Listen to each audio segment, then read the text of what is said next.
Skoka z avtomobilom povprečni voznik v prometu ne doživi nikoli. Skoke so doma predvsem v reliju, kjer pa sestavljajo le delček tekmovalne trase in so predvsem za gledalce vedno zanimivo popestritev dirke. Ko se dirkač po ozki cesti približuje skoku, mora vendarle upoštevati tudi teorijo. Ko zapete na odskočno klančino in pred seboj zagleda le še modro nebo, napake ne sme biti. Podeželska cesta pri Gračniku je že 6 let ena od srednjih točk relija v Mariboru. Skok prek prevoja privablja navdušence, od voznikov pa zahteva precej natančnosti in poguma. Najhitrejši so v preteklosti na Gračniku leteli tudi 25 metrov. Že napisani na cesti v slogu kolesarskih dirk napovedujejo, da se relij v Mariboru spet bliža. Kakšna je torej teorija atraktivnega in učinkovitega skoka? Priprava na skok je zmeraj napeta, zaradi tega, ker je skok trenutek, ko avtomobila nimaš niti malo pod kontrolo in moraš vse za pravilen skok narediti že pred samim skokom. Najpomembneje je, da je avto na skoku čim bolj miren.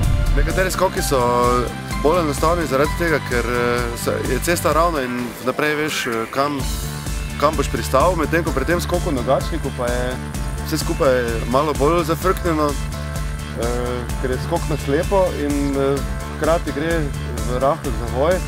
Mi kot dobri organizatorji pomagamo dirkačem za čim bolj atraktivne skoke in se vsako leto potrudimo in narišemo oznake na cestišče za lažji orientir in potem oni, ki nam zaupajo, skačejo dalje, tisti, ki nam ne zaupajo, pa skačejo malo manj. Najbolj smrtna linija je tukaj po desni strani, celo po travi in potem skok čisto po desni strani ovinka oziroma kuclje ovinka, potem pa prideš pri doskoku čisto na levo stran. Tisti, ki so malo bolj konzervativni, se bodo peljali cel čas po asfaltu in bodo naravnali avto malo bolj desno in ga potem spuščali ravno. Hitrost pri odskoku v Gračniku je približno 90 km/h. Sam sem pred skokom prestavil iz 3. v 4. prestavo, zato da je avto bil čim bolj miren in potem se enostavno pustil, da poleti in pade nazaj na tla. V tistem trenutku sem spet pohodil plin. Kar se tiče zahrbtnih doskokov, je največji problem to,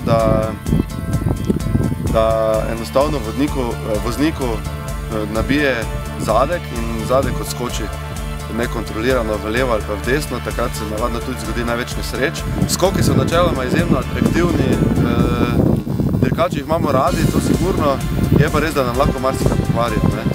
To je torej teorija. Toda ko se dirkač približuje skoku, je čas le za mirno glavo, zbranost in pogum.